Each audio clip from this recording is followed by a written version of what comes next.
Thank you, Governor. Good morning, everyone. Thank you for being here. Property taxes are definitely at a crisis level in Nebraska. I have long said that neglecting this problem has the potential to keep people from coming to Nebraska and compels our youth to look to other states to relocate. The plan we are proposing today is a comprehensive approach to reforming our tax system, and reform is critical. You can see how big this problem has been, and it's been growing every year I've been in the legislature. This plan achieves the following key objectives. It will reduce the average property taxpayer's property taxes by 50%.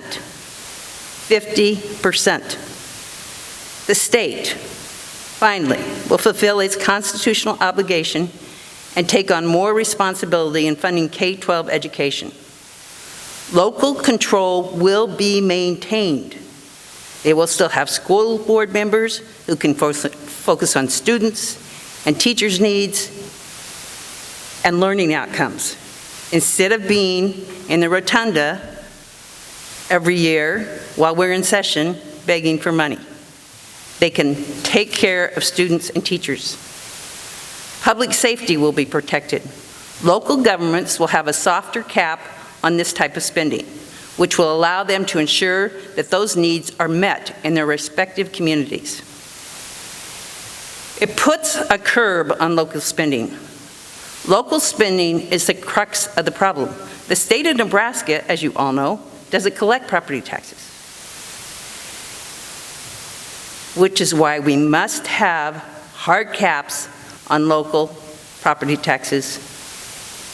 We must put a halt to local governments collecting a windfall of cash every time valuations go up.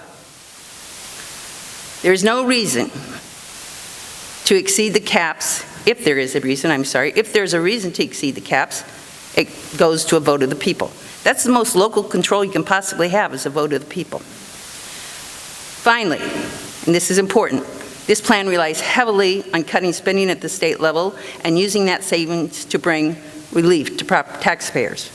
That is what we are already doing with our code agencies, and as a state, that will be our model of doing business going forward. How will we achieve this kind of property tax reform we're talking about? We have talked about these strategies: a hard cap on local spending, having the state take on a bigger burden of public school funding, and utilizing reductions realized at the state level. There are a few other components to funding the plan as well. For example, and this is a lot of confusion in this, so all the money we have set aside in the last 6 years for property tax relief, which has been significant, can now be retooled to help with this effort. As we know, all Nebraskans are not claiming this long-named property income tax credit for the property taxes paid. By retooling these programs, we'll make sure that relief gets to every property owner, whether they have an accountant or not. We must also generate new revenue to further right-size our three-legged stool. This will only happen by placing sales tax on currently exempt products. The plan removes over 110 current exemptions. This may increase the final price for consumers, but they have choices on what they buy and how much they pay for what they buy, and ultimately, therefore, what tax they pay. Today, when you get your property tax statement in the mail, you have no choice but to pay it in full on the date it's due, or you lose your home or your farm or your business.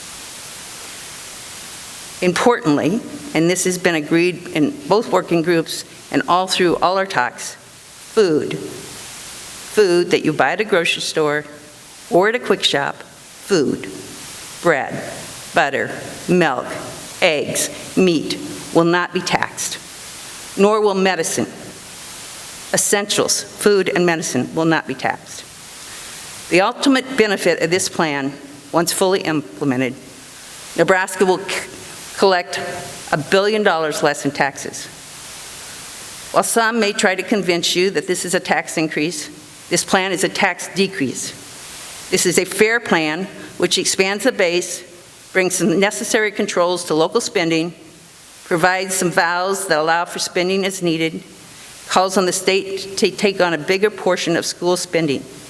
This is really important, as the governor said, and he said before, and we've said, we've got children all across Nebraska who are not getting their fair share as far as funding for public education. This will change that. We won't be picking and choosing winners and losers. So, with that, thank you very much.